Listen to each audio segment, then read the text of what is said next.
И сейчас мы попробуем сделать это. Погнали. Так, четко переступ. Давай.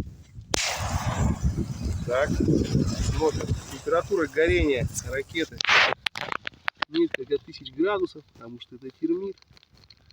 Ну и, собственно, вот глиста начинает гореть. Чуть-чуть, чуточку мы Сейчас загорится другая ракета. подложим. Да. Собственно, наш аварийный костерок начинает гореть. Если его поддерживать, загорится вот этот прекрасный пень. Подсунуть еще чуть-чуть, загорится вот это прекрасное сухое дерево. И видно это будет Прекрасный пиздец всему. за несколько десятков километров. Точно.